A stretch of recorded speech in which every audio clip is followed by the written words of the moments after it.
This might be the most exciting race for governor in years. A charismatic African-American mayor versus one of President Trump's favorite congressmen. Do the Democrats have a real chance to win the governor's mansion for the first time in 20 years? ABC 7's Jess Dowdrick has a look at this heated race. Jess. Alan, if this year's gubernatorial primary would have went like those in the past, Florida would have ended up with two establishment candidates, Republican Adam Putnam and Democrat Gwen Graham. But the 2018 primary was anything but ordinary. Voters spoke, and it's two near polar opposites battling to be our next governor, Ron DeSantis and Andrew Gillum. Let's bring it home, everybody. Florida's Democratic gubernatorial nominee, Andrew Gillum, stood on Siesta Beach this week promising clean water if elected. There is no corporate profit big enough to be able to take away our clean water.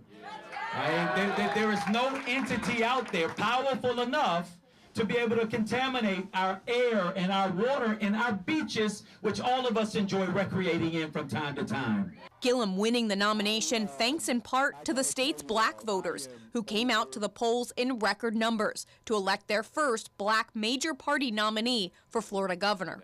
In Hillsborough County, which has a large percentage of black voters, Gillum won by a big margin. In Sarasota, where only 3% of the voters are black, he not only didn't win, he ran third.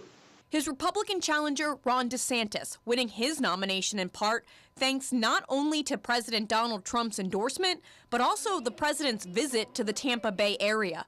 DeSantis did not reply to several interview requests from ABC 7, the former congressman primarily only doing interviews for Fox News. Nothing else kept him alive prior to that, and that was continued appearances on Fox News, putting his face in front of hundreds of thousands of likely Florida Republican primary voters. That amounted to millions of dollars worth of free airtime for DeSantis. Gillum has taken a 4-point lead in the polls, recently receiving former President Barack Obama's endorsement.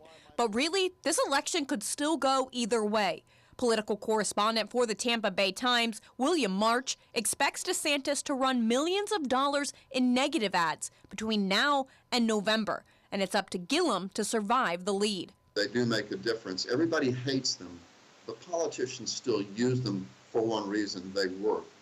What their main effect is to knock down the voter enthusiasm, maybe the voter turnout for your opponent.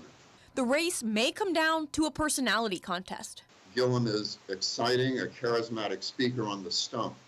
Ron DeSantis is comparatively stiff in front of crowds of people. He's a lot more at home in a TV studio, for example, doing an interview, a Fox News interview, than he is in front of a crowd of people.